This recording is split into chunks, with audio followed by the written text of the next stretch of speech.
We had to go over there probably, I guess, a day before you actually, a day or two before you actually went into the shelter, and you took a battery of lots and lots of psychological tests and other testing, and they were trying to choose different personalities, I think, and different age groups.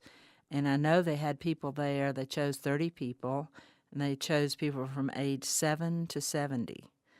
And so once we did the battery of tests, I think we came in the next day. Uh, you came in with a toothbrush, I believe. We had that with the clothes on your back, and high school and school students. We had some elementary kids that were in there, but there were we could come in with textbooks. We could bring textbooks and a pack of cigarettes. And I don't really think I smoked. I snuck around and smoked some in high school, but I don't think I really smoked at that time. But I took a pack of cigarettes, which came in very handy because we switched some other things later, did a little trade off on things. So smokers could bring a pack of cigarettes for the 2 weeks. And we had a name, some kind of sort of like one of those pennies that you would wear playing basketball or something in PE, identifying number on all the time. Um, we had no deodorant, no any hygiene sort of things, and we were being watched 24 hours a day. It was a concrete slab floor. You had nothing to sleep on. You slept on the concrete, and you didn't sleep a whole lot because you were not ingesting a lot of calories. We were doing, I think it was K rations, really miserable tasting things that we ate, and very chlorinated Were water. they like biscuits? Yeah. And we had a big can in the corner for going to the bathroom, and you went at an assigned time. And you also had that they also took urine samples to send up on a dumbwaiter to because they were trying to check your health all the time. One of the things that a lot of things I remember from that experience, but one of the things is there were things like after 2 weeks of having nothing to eat, really. I mean, just enough to keep you alive.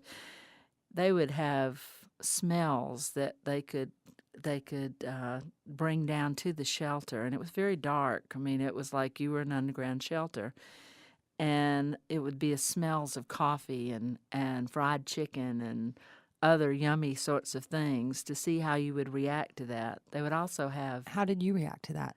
oh gosh, we obsessed about food. I mean, especially when it got toward the last 2 or 3 days, we all talked about what was the first thing we were going to eat. I mean, because it really became an obsession. And of course, we couldn't eat anything when we got out but broth. I mean, when you haven't eaten anything like that for 2 weeks, you can't just go eat a pizza. But we all listed, all the things we were going to have to eat. But we couldn't all sleep at the same time. There wasn't enough room, and anyone could leave. Just raise your hand. You can leave the fallout shelter, but if we had a certain number of people there by the fifth day, say, or the third day of the experiment, everybody got another $100. We entertained. There were kids who were in there. I remember a 7 or 8 year old that was in there, and she wanted to leave. We all entertained her until that cutoff date that we got all the money, and then we said, leave, you can go now.